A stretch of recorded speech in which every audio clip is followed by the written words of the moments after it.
The Hartley Show is an entertainment program and does not own any of the copyrighted material featured in this episode. All copyrighted material featured will be used as fair use for the purposes of criticism, comment, news reporting, and/or research. Taki. Today on the Hartley Show, we're coming at you from Seattle, Washington, home of the Emerald City Comicon.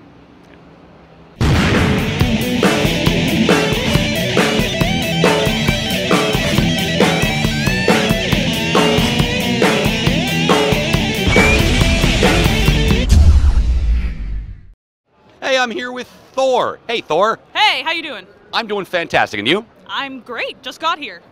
So, let me ask you one big old question. Yeah. Do you read comics, and if so, who is your favorite character? I know this is going to seem awful because I'm dressed as Marvel, but Batman is actually my favorite. That's not awful at all. Well done. So what do you think of the controversy over the whole Thor as a woman?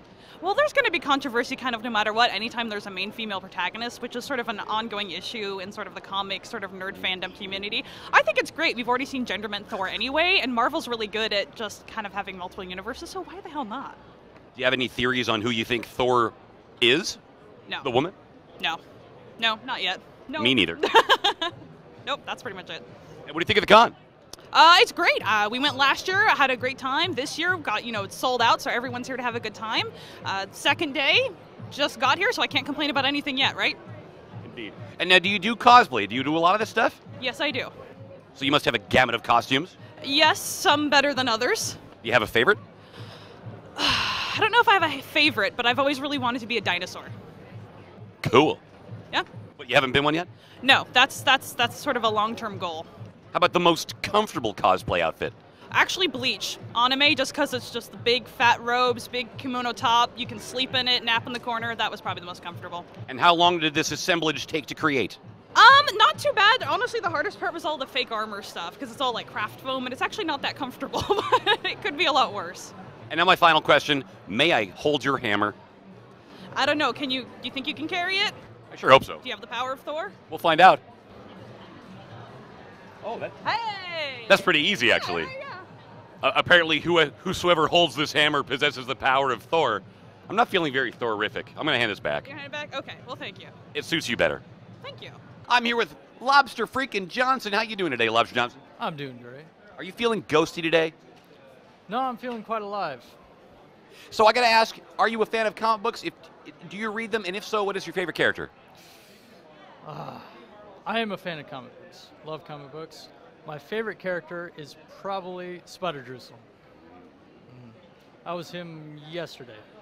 Which leads me to my next question. Do you cosplay often? As often as I can. How long did this particular costume take you to make? This one, I was setting this one up for about the last 5 months, just to be sure. My first costume, I set it up in about 2 weeks, because that's about how much time I had before a friend invited me. Copy that. Now, do you have a favorite costume? I'm a fan of the Spider Jerusalem. Although this one is hot, it's becoming a big favorite of mine. Fantastic. Well, thank you so much for your time. I am here with one of the Teenage Mutant Ninja Turtles. Teenage Mutant Ninja Turtle, would you care to identify yourself? Raphael. Well done. Do you have Psy?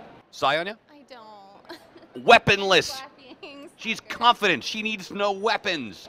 So I must ask, do you read comics? And if so, what is your favorite character? I don't. Just getting kind of into it. My brother just started me on Transmetropolitan. Oh, fantastic. Spider motherfucking Jerusalem, baby. Yeah. So that's the only comic I've really read. And it's a fantastic comic, though. Good. I like it. So you could say Spider Jerusalem is your favorite character. It's my favorite. So do you cosplay much? Not really. This is the first time I've come to Comic-Con, so my first day 2. So. Hey, can you show off your backpack? Check that thing out. So what do you think of the con so far? I love it. It's awesome. Loved people watch. Have you done many of these? What was that? Have you done many of these cons? No, this is my first one. Yeah. I guess you just said that, didn't you? I should pay attention. Thanks for your time. You're welcome. I'm here with Denis Culver, the fantastic artist on Edison Rex. How you doing today, man? I'm doing great. How are you? Now, I'm doing fantastic, especially now that I get a chance to talk to you. Now, I'm a huge fan of Edison Rex. The concept of a Lex Luthor-esque character who sort of has to take over the role of the Earth's protector, genius. So why don't you tell us a little bit about Edison Rex and what inspired it? Well, Chris Robertson and I, we actually met at this show a couple of years ago, and we started talking about collaborating, and we both kind of had an idea of a supervillain forced to become a good guy. We actually had very similar ideas, and when we started talking, we realized we had this same idea that we put together, and it ultimately turned into what I think is a better idea, which was Edison Rex, and we started collaborating on that, and then it launched through their imprint Monkey Brain, and then went from there. So it's a good time. Yay, Monkey Brain. Yeah, for sure.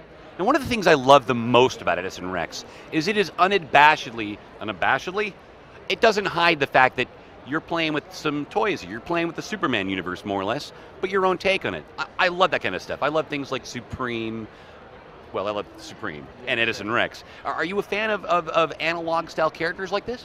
Yeah, definitely. We definitely wear that on our sleeve, and we don't try to be subtle about it. Also, like, I don't know if you noticed, all the heroes in the book, we actually named them after comic publishers. So, like, the main hero is Valiant, that's where it started, and then I just started making jokes with Chris, like, what if the Bazaar was called Defiant, which is an old Valiant spin-off imprint that Jim Shooter did, and then we got really serious about it, and we started naming all the other heroes, like Eclipse and Mirage, and different things, and it really started. I can't believe I didn't notice any of this. Yeah, so it adds like an extra layer to the homages, and then it's like a really fun game for us to try to figure out how to make that work too. Which it doesn't matter if you don't notice it, but it's a way that we have fun with it, and I think it makes it go a little deeper, it makes it a little more fun. So. Yeah. Now you're up to what issue now, and when can we expect more issues to come out? Issue 16 recently came out. Currently working on 17, and then 18 will wrap up, and there'll be a third trade, probably by the summer, because it's coming a little slow. I just moved down to Los Angeles, and I'm doing some freelance work for Disney as well. So yeah, it's keeping me a little busy, but. I was working for those Disney guys. It's pretty good. It's pretty good. It's a lot of stuff I can't talk about, but it's just freelance, work. It pays really well because it's a multi-billion-dollar corporation, so it's always nice. I should ask too: is there a planned ending for Edison Rex, or is it just an ongoing that has no ending in sight? We absolutely have an ending. Like we've talked about it. Probably all in all, it would end up being roughly 7 trades, but yeah, we definitely have a full story idea to it. And if you've been following it, it's kind of like this kind of ended the first major part of that, and then we're getting into the big part 2, and we have a huge part 3 that kind of like ties it all together. So you're on trade number 2 now, and this is published by IDW, and it's taken about how long has it taken to publish the two to get to trade number 2? I think it was about 6 to 8 months between the 2 volumes, something like that. Like we publish them digitally as they come out, like 99 cents an issue. And then when we have enough for a trade, we slide that over. And it usually takes us about a month of work, just kind of putting it all together into the trade and stuff. And since we're kind of handling everything, ourselves, like it's a lot of work to juggle all of that and stuff too. So we probably got a good. You're talking 7 volumes, a good 3 or 4 years left, eh? Yeah, definitely. Getting it out when we can. Obviously, as we build momentum, it'll probably happen a little faster too. So that's the hope. Any other projects you'd like to talk about? I'm co-writing RoboCop for Boom with Josh Williamson. I wrote a thing for Ramon Villalobos for Dark Horse Presents called Romero Muerte. I've also got a graphic novel coming out from Oni this year called Odd Schnoz and the Odd Squad. A lot of stuff I'd been working on previously, but it's all coming out now, so I look really busy right now. Yeah. Fantastic. Thank you so much for your time, and check out Edison Rex. If you love Superman analogs, this is for you. So there you have it, Emerald City Comicon. As always, a huge thanks to you for watching, and a massive thanks to Emerald City Comicon in Seattle for bringing us down to the show.